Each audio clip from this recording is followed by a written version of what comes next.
BX1 +. Toujours plus d'actu. Lassène Amouche, bonjour, vous êtes bruxellois, vous êtes avec nous, merci.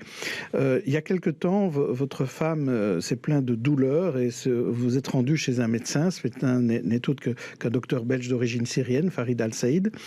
Ce radiologue déjà condamné par la justice française à de la prison et interdit d'exercice en France est revenu en fait en Belgique et exerce depuis lors à Molenbeek et à Laken.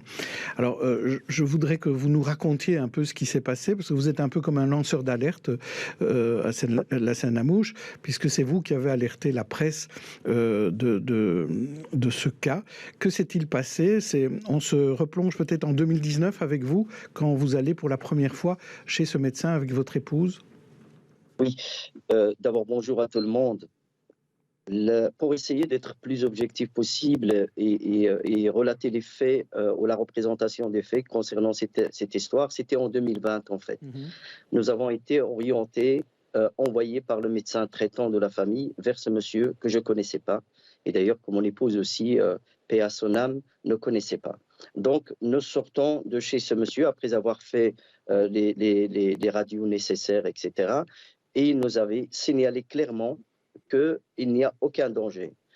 Nous avons attendu 2 jours, en fait, et puis alors nous avons eu les résultats. Donc, les résultats, ils sont bien ici. Voilà. Quand on regarde objectivement, en fait, les résultats, c'est bien le centre de Molenbeek. Et quand on regarde, en fait, c'est bien le 30 janvier 2020. Quand on regarde le rapport du médecin qui a détecté, en fait, deux kystes pour lui. Selon lui, 2 kystes. Un de 25 mm et le second de 8 mm. Et ici, en fait, vous voyez très bien, il a bien mentionné, donc la conclusion de ce médecin, c'est en fait la classification d'après l'examen échographique, 2 points, ACR2.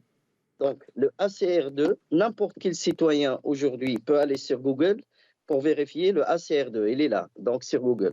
Donc, le ACR2, c'est l'examen mammographique à révéler des anomalies bénignes sans danger et ne nécessitent pas d'examen complémentaire ni de surveillance particulière. Donc ici, le gars, il nous a clairement en fait, dit qu'il ne faut pas s'inquiéter et de revenir dans 1 an. Donc nous avons laissé les choses comme ça. Après quelques mois, donc après 5-6 mois, donc la petite... le petit kyste dont il avait parlé est devenu vraiment en fait une tumeur de 22 cm.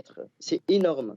Même quand on a été en fait au mois de septembre 2020 à l'hôpital pour essayer de comprendre exactement ce qui se passait, les oncologues et les spécialistes nous disaient en fait qu'ils n'ont jamais vu une aussi grosse tumeur pendant toute leur carrière.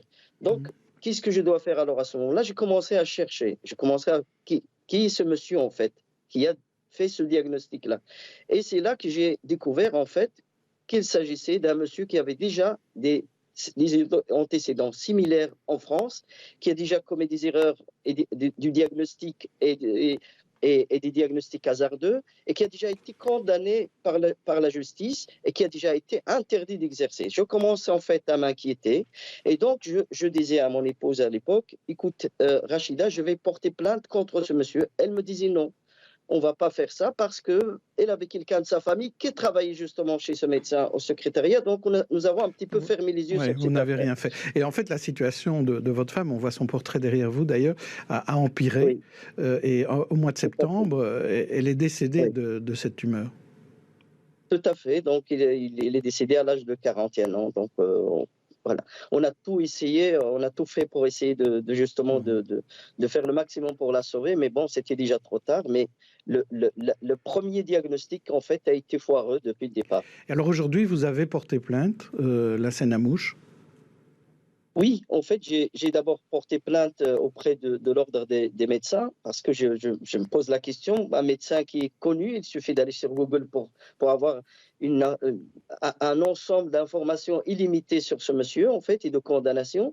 Donc, je me pose la question à l'ordre des médecins, pourquoi ce monsieur peut encore exercer en Belgique librement et tranquillement. Et puis alors, j'ai aussi porté plainte auprès du ministre Frank Van den Broek, qui est le ministre fédéral de la Santé, qui m'a déjà répondu qu'il y a une enquête envoyée à l'ENAMI.